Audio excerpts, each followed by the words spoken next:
Hi, I'm Joseph Crudup, and welcome to my storybook.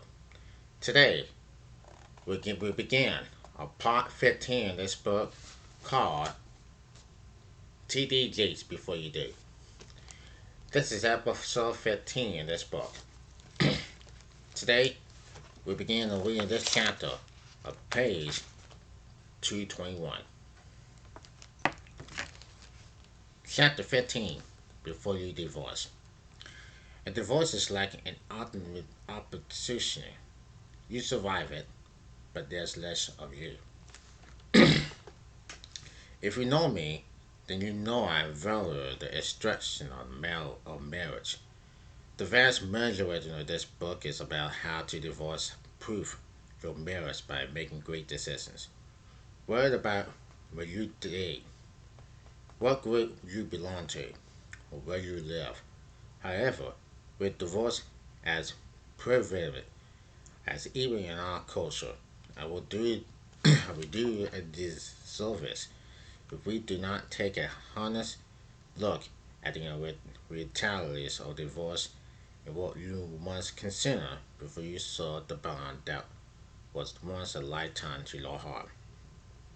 Divorce has become a commonplace in our culture as fast food and as our cultures as a radio jungle reminding us that you can have it your way. These days will not shock when someone is on their third, fourth, or even fifth marriage before they hit 30. We're not supposed we're not surprised any longer when a marriage lasts more than a few months or even weeks.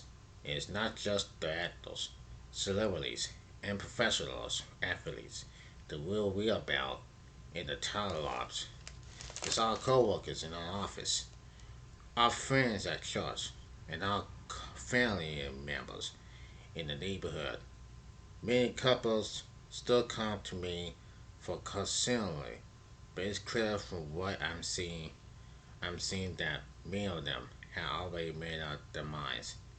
They want to come to my office for a drive-by attempt to justify what they have already decided. Others seem intent on us on using the counseling sessions as a dress rehearsal for a divorce court. From their attitudes and actions, it's clear that they view their marriage like a suit clothes to be tied on, altered, adjusted, one for one season, and then discarded for the next dress on the runway.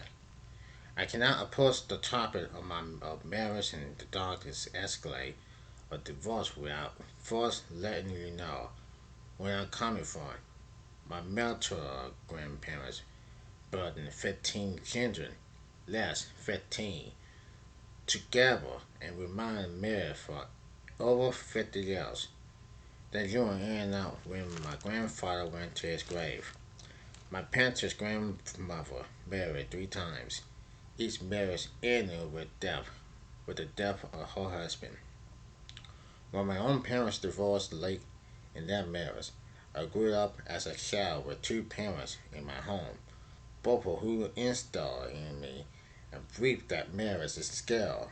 I had now been married to the same woman, the mother of my children, for over 45 years. While we all had our ups and downs, the D war has never come up.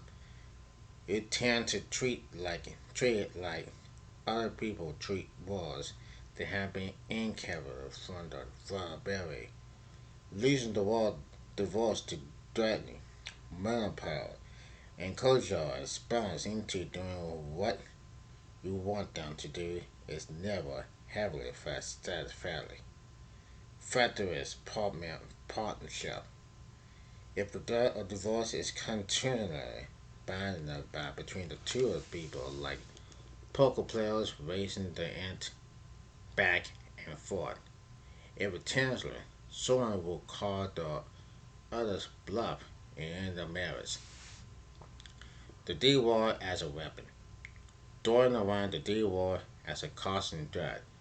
In an argument or disagreement is the equivalent of emotional blackmail. If your desire is to make your partner feel vulnerable and disrespected, then do it. But if that is not your intention and divorce is not really what you want, but understanding and compassion is, considering reconsidering our tactics and do some work to learn how to communicate effectively. Yes, divorce is commonplace. Divorce is commonplace in our culture today, and I'm not condemning it or endorsing it. Sometimes it's necessary in order to save the mental, physical, or emotional well-being as an individual. Often it's unnecessary and becomes a lazy way out of a stormy season that will only thunder and cast around you loudly when you're settling along. Divorce is never easy and neither should contemporarily it be easy.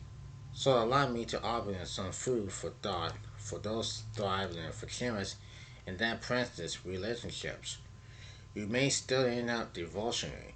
I not necessarily help to talk you out of it, wanting to help you make the best decisions. Read on, and you will be much more information informed of the cause before you do. Hard hearts. From my personal, family, and professional experiences regarding marriage, you can see that I never trivialized a divorce. As an intended pastor and a minister who discussed many subjects, economies, relationships, business, leadership, all of my thought process are influences by my understanding of scripture. If my own experiences had not taught me to respect marriage, my understanding of God's word surely would. I hate divorce, says the Lord God of Israel. Magalada 6 2 verse 16. Making God's perspective on the subject plain and clear. Similarly, Jesus says, it has been said, anyone who divorces his wife must get her a certificate of divorce. But I tell you that anyone who divorced by his wife except for marital faithfulness, unfaithfulness, causes her to become alternately, and anyone who marries the divorced woman commits adultery. Matthew 5 verse 31 through 32. It's clear from these scriptures alone that our Creator did not desire us to enter into such a scale of and leave the back door open for a convincing that Esther strategy when the heat got too hot in the water kitchen. Before we can install an encore and conventional commitments, we must allow consider Jesus was in Matthew 19 verse 8. Moses permitted you to divorce your wives because your hearts were hard, but it was not this way from the beginning. His statement seems to imply that there were expectations made for the circumstances, essentially for the hardness of people's hearts. Yet every will lie living in a time when people's hearts are hardened, it is now. But we must keep in mind that just because Jesus says that unfaithfulness provides grounds for divorce doesn't mean that it is necessarily necessary of divorce. It's similar to being stopped on the interstate for speeding. A police officer has grounds for giving us a ticket since we were going over the speed limit, and he would be just in doing so. But in his mercy, he may give us a warning ticket or not at all. Our human nature is to live out of the double standard that we hold. We seek justice, but we will wonder but want grace when we inflict the wounds. Where our marriage is concerned, we must not rush to judgment, or if judgment, if mercy can heal relationship. However, there are situations that point to divorce as a solution. Another regular justification for divorce is where the parents are illegally looking. And 1 Corinthians 7.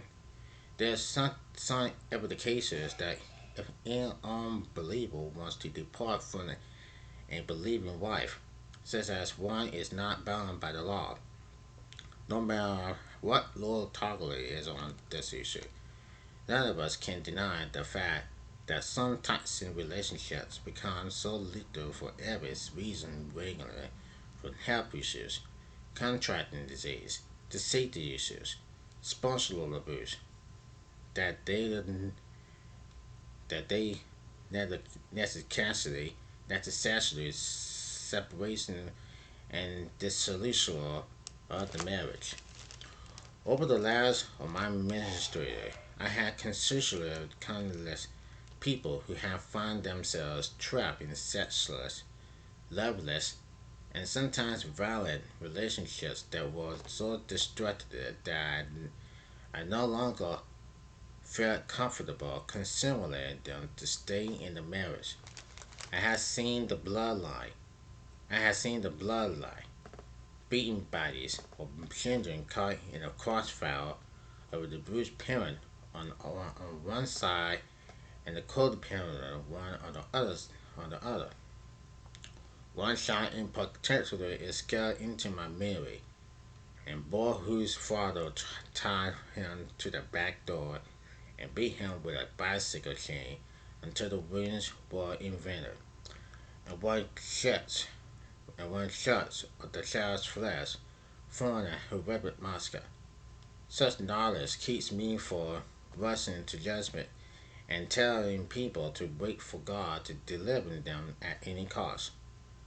I learned that behind the smiles and professional, the emotion of many people lie that terrified heart got caught in the shell of the bruise.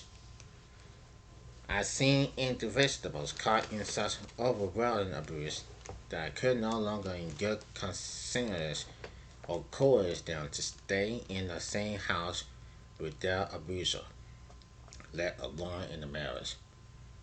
When I knew that personality, I would remove myself and my children.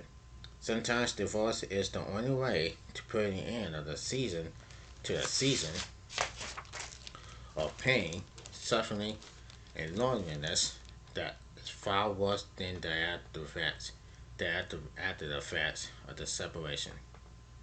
A person that wanted divorce. The decision to divorce should be taken very seriously. Lies, including yours, will be affecting for years to come in ways you probably can't anticipate. Yet, we all had our deal breakers. Those are finishing for which you know that for you there will be no going back. For some, this point is infinity. For others, it's success, verbal or physical abuse, or serious dishonesty. You have to decide for yourself what this point is for your marriage and discuss it with your potential partner before you get married. Know where our loved ones stand on certain issues are from calm and go a long way to making us think twice before taking actions that may result in one of our relationships. Fool's goal. At the heart of considering why you want to divorce your spouse, you must look at what's best from the princess relationship. Is it romance, sex, intimacy, connection, communication, all of the above?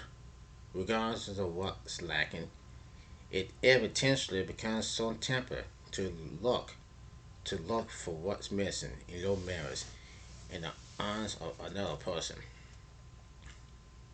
The risk, the sick of his callings.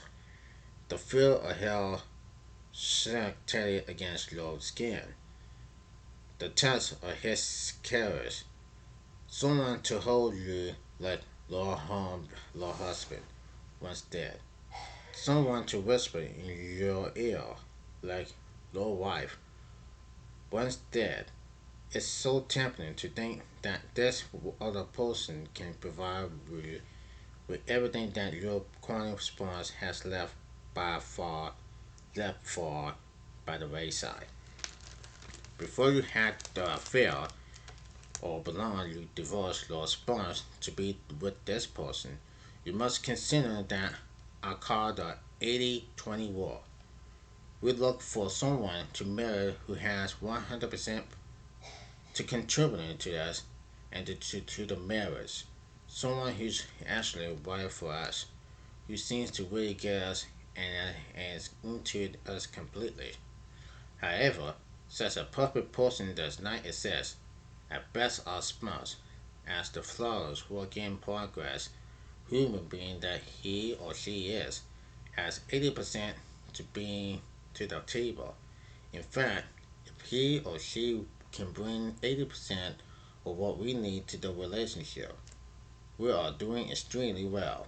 Sometimes this seems like enough, but over time, as the years elect, as crowds feet along her eyes, and producing a land of love handles around her, his wrist, his waist. As the rate of bills and mortgages and our allied parents are and struggling kids pressing in, you long for the other 20%.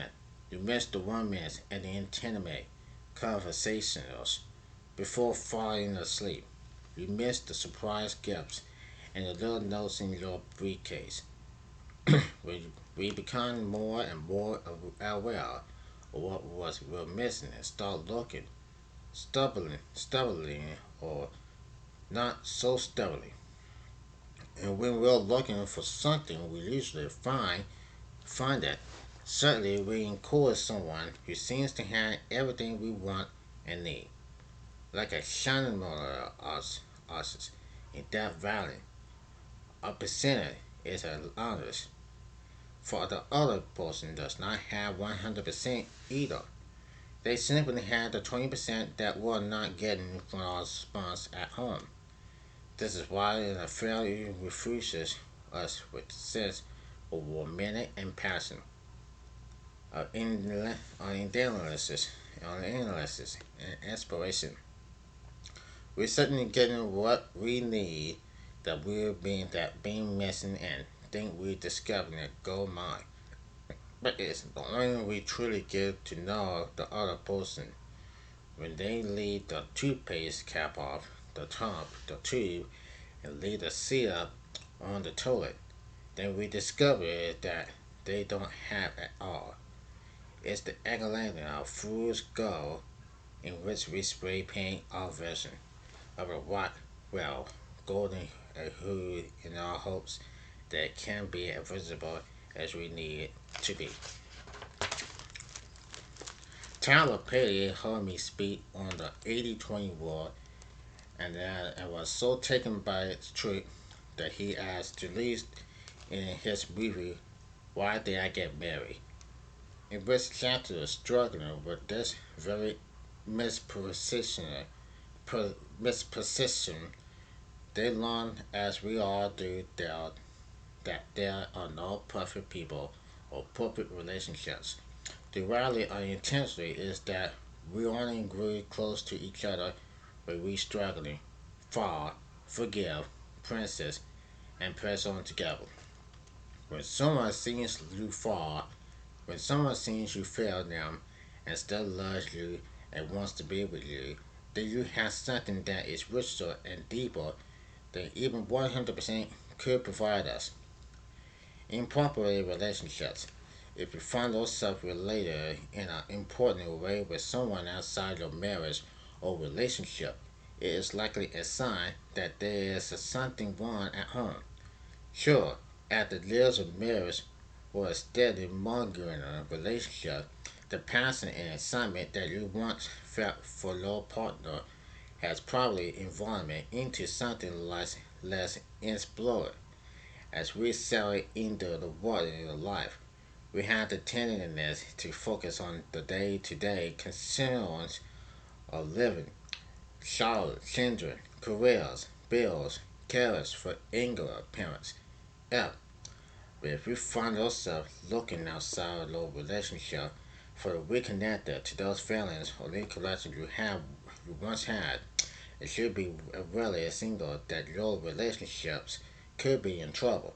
It may be threatening to get the individual's attention or another person who, unlike your spouse, has only your needs in mind. It is highly unlikely to be the answer to your worries. Art lessons. What other cat what other chapters in this book and involvement to relationship issues that should be considered prior to marriage. The couple who seeks to return from the brink of divorce face some issues with rituals that must be smoother from the government of their relationship. Facing the harsh blows of life, where there'll be consequences, criticism, and such as layoffs or foreclosures or relationals, such as a betrayal or addiction. A couple must learn how to reconnect, rebuild, and revitalize what they once had, and earn to accomplish such as feat. Each individual must be willing to take some art lessons, just as the artist's hand has five fingers to clap the brush and apply it to the canvas. Couples must learn to grasp five key areas if they are to apply hope across their poor, property, or desperate.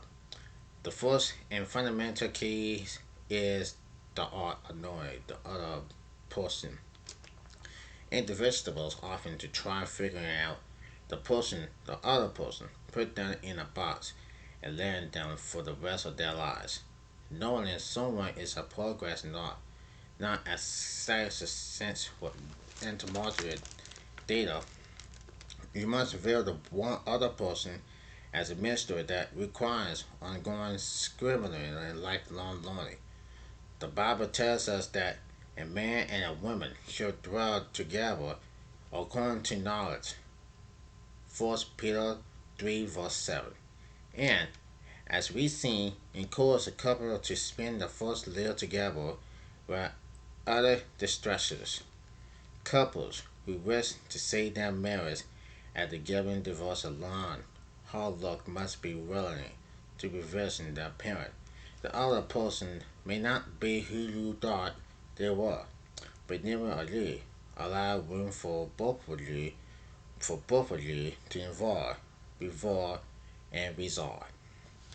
Next, the art of listening must be practiced on a regular basis.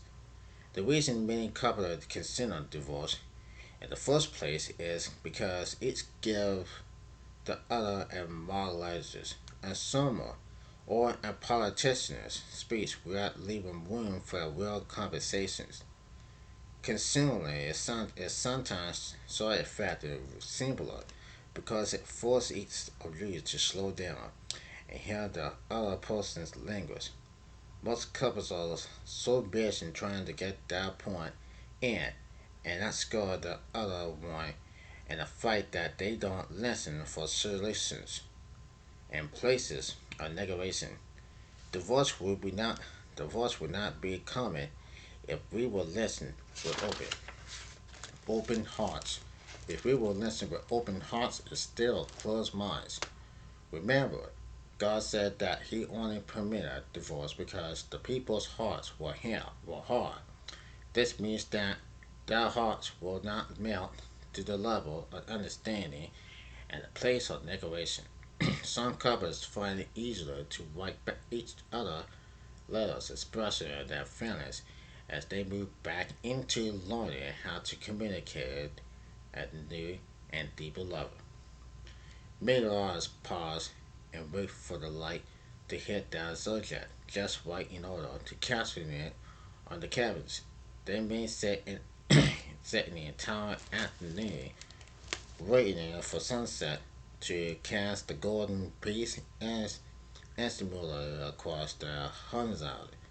Similarly, the art of waiting must not be understated in its ability to restore human to a low relationship.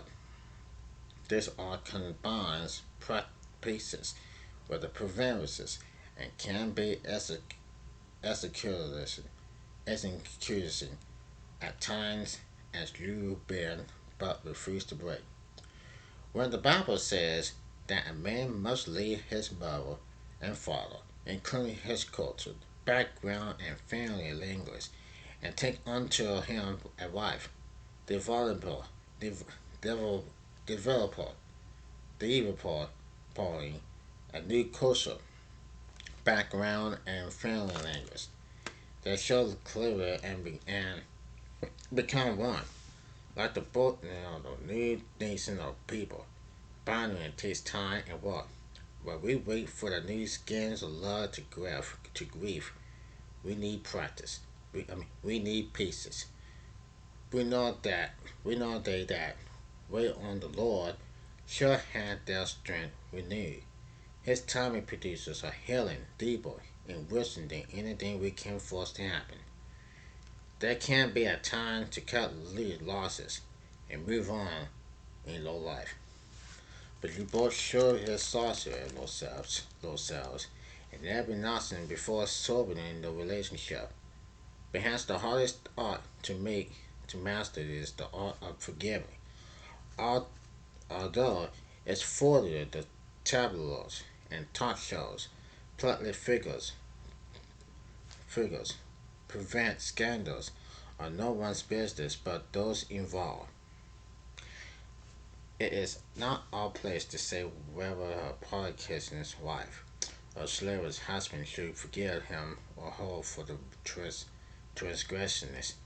No one stays married to anyone without some forgiveness involved. God doesn't stay with us without our asking for his forgiveness. We are taught to ask him, forgive us our debts as we forgive those who trespass against us. Trespassing against us includes infidelity, among other things. If you don't practice forgiveness in the little things, it makes it that much harder to extend and receive grace during the crisis moments. The art of forgiveness requires letting go of perfection and performances and grasp the whole of grace and gratitude. Finally, the art of openness requires us to remain vulnerable, transparent, and willing to trust again. You must know how you feel pain when the doctor gives you a shot. The first reaction is to tighten up. Similar, our hearts naturally clench and tighten out the pain or rejecting it in its reflex mechanisms in the soul. The way we protect ourselves, subconsciously. This is a great attitude anywhere else but in marriage. Because if you do not turn off the machinery, you will close your soul. This is a state where you love the person. You still come home at night, but you are braced, no longer present in the morning. You have closed yourself for fear of disappointment or hurt. But marriage is an open covenant, consummated by sex which removes all barriers and celebrates the joy of nothing between the two people. It is difficult to attain and maintain such intently, both emotionally and physically. After betrayal and disappointment, if we lost the consciousness, however, we can get it back if we're willing to relax your soul and open your heart towards the other person. On your way out, it is if one is governed by the headlines or totally the television set, It's easy to come to the conclusion that divorce has no consequences, despite what Desperate Housewives or People magazine will has had us to think. This is not so. So has suggesting that divorce divorce is more traumatic to the divorced person than death will be to the window or widower.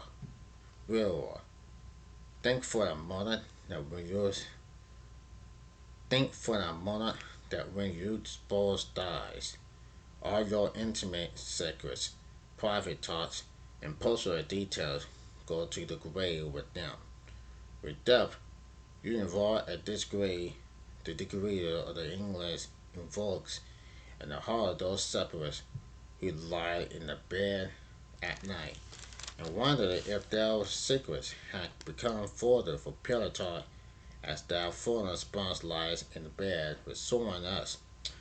This violation of privacy alone is enough to suggest that divorce carries unseen ripples of regrets and tolerances of second thoughts for the rest of your life, not to mention the opponent memories that continue to survive and a person who has now been ripped away from the parent that helped them make those memories.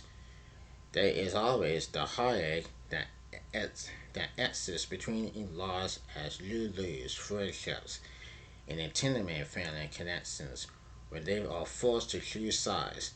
Then think of all the little late daily moments that form the core ingredients of intimacy before you divorce.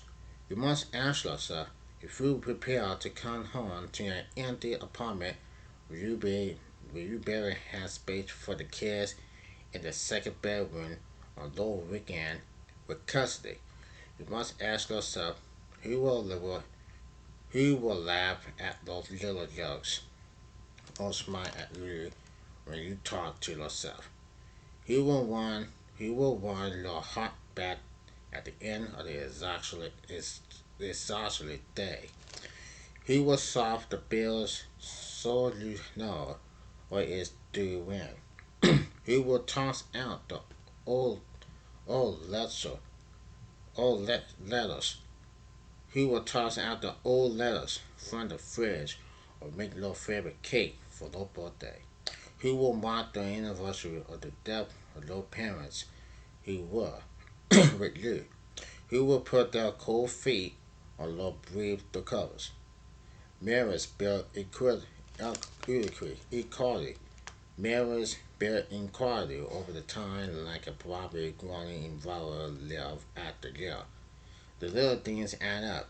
The trials endured, the crisis invaded, the joys celebrated, the birth of your children, that first day at school, that first night out past coffee, that promotion you worked so hard to attend, that season of loss with your mother had as as Henry, the university when he surprised you with the woman's getaway, the causing intentionally that had been artistically assemblable by the former life who shall pills away Laura by Laura until there's nothing left but as barrel cabins or butter breast stalks. Are you ready to draw away all that equally and start all over in some flexible upper that will make take years to get to the same level that you gave away? This equally is not only figurative but literally as well. Divorce is expensive. The life you spend years and tears building together is certainly violently with assembly with the signing of documents. Insurance policies change. Are your kids covered now, along with banks accounts, properties, assignments, ambulances, payments, joints, custody calendars, and 401ks? Split the assets, divide the house divides the household, allocates the savings. When love doesn't last, the calculation damage goes beyond anything either of you could have ever ex- accepted. We may not go, we may not go as far as Johnny Taylor did when he said it's cheaper to keep her, but we all understand that what he means. Before you sign on the dotted line and determine your legal status as a married individual, you must look all factors of the relationship along with your movements. I like what my friend Dr. Phil McGraw says about people pursuing a divorce. Pers- Pursuing a divorce, they must earn their way out of the marriage. By this he means you had an obligation to do everything you could possibly do before intending the suicide of the relationship that was meant to give life to the one you love and the children that you brought in together. Children deserve special consideration. Cincinnati, it's better for them to have a stable environment with one parent than with an unstable or abusive home with two. Let every parent knows that raising children requires essential measure of sacrifice. Sometimes you must be willing to give up this socialism of happiness in exchange for the reality of your children's well-being. It has been said it has been said that the hand that watched the cradle rules the world. This usually testifies to the influences of a mother or the individual's life. In reality, however, not one hand but two rock or cradles. Indelibly, both mother and father create a safe nesting place for children to experience their first interactions with the world around them. Many, if not most, of my accessories we had come from struggling single parent homes are wise enough to realize that there are such successful ways to parent children with one parent.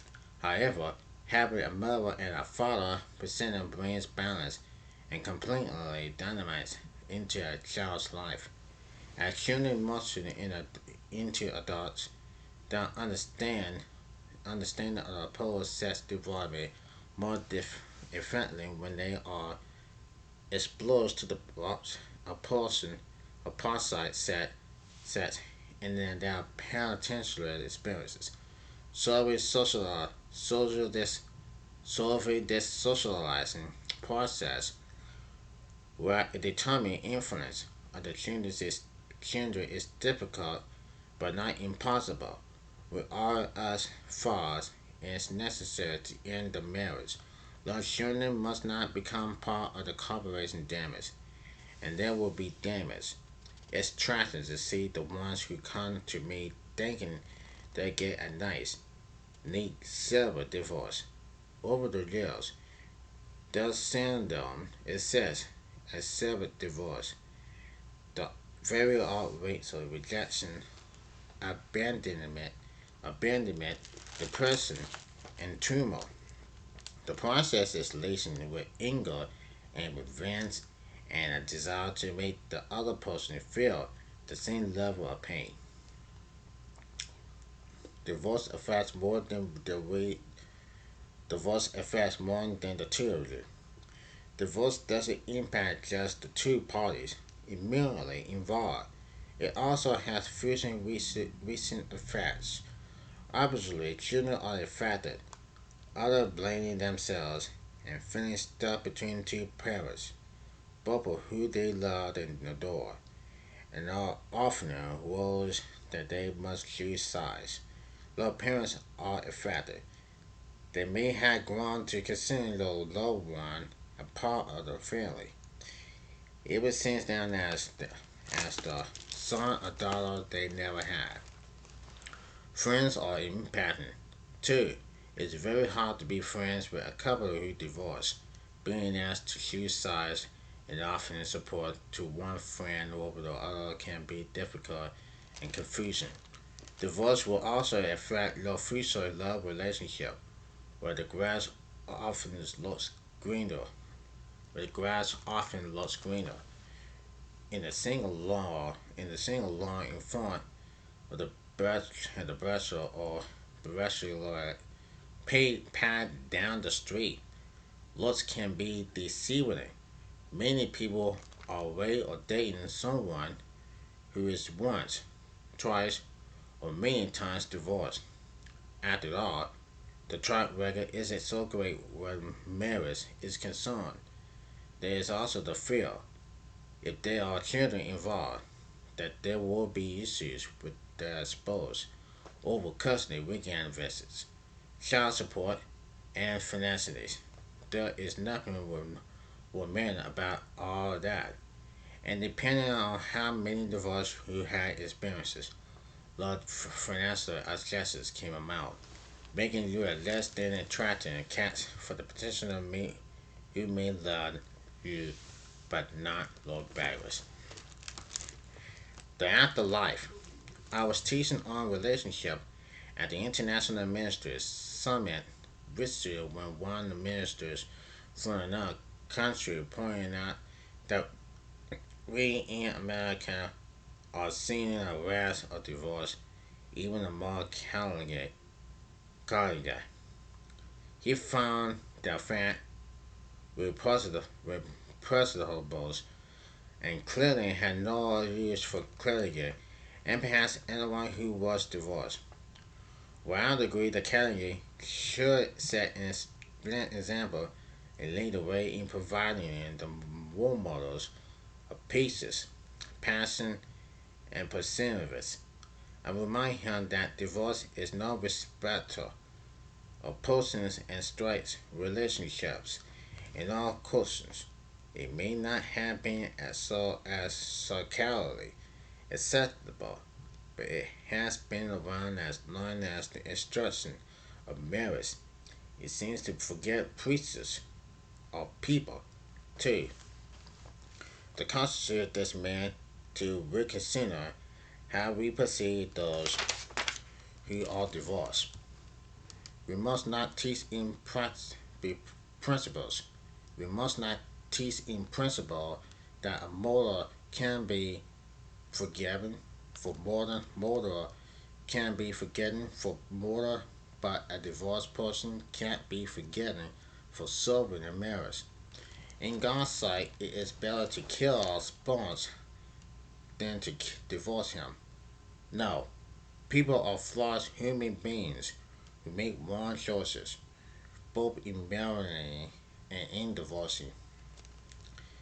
In fact, I see in fact I've seen so many couples who never should have married in the first place, struggling in that relationship.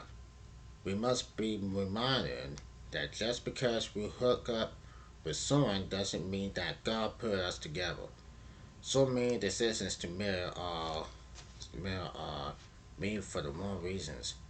Feeling lonely, being on the rebound, improving living conditions, escaping our past, involving fornication, on and on. Many of the couples I constantly, not too many have let thank me because they realized that they were forcing a relationship for the wrong reasons. If we can admit that there are some people who shouldn't marry, then we must realize that not all will stop before their wedding. Many times we as parents try successfully to discourage our children from marrying someone who in our view is not a good match. Why then we why then would we believe this as a parent and not accept that some adults or suffering from wrong decisions that will not convenient. Just because you begin a journey going in the one direction does not necessarily that you can't change course and find a new map. I'm grateful to share that there is life after divorce. The afterlife can become a season of starting over and loving yourself and being your own needs for the first time. You can rebound from the turmoil of a life reconfiguring, reconfiguring and reposting yourself for the remaining years. You can recover without dragging the baggage or low path into the relationship. Many clouded men have survived it, along with kings, presidents, priceless, priceless, presidents, managers, and CEOs, people we respect and the ring had endured it and gone on to make civilized contributions to the world. Getting a divorce is not longer to your life and your capacity to love, but it can be a catalyst for the rebounding and responsibility no future. When two people divorce, they clash with the force with the atomic bomb, leaving them with no choice but to follow through the wilderness with the wilderness and rebuild their lives as well. Divorce is not a death sentence. Divorce is not a death sentence, but you must explain your life with honesty, candor, and wisdom before you do. That's the end of this book. At the last book the last book of this chapter 15 or 237 before you divorce. Tomorrow we begin the part 16 of this book called Before You Sell for Less. Until then, I'm Joseph Crudup. I will be seeing you tomorrow in this book called TDGs Before You Do. God bless you.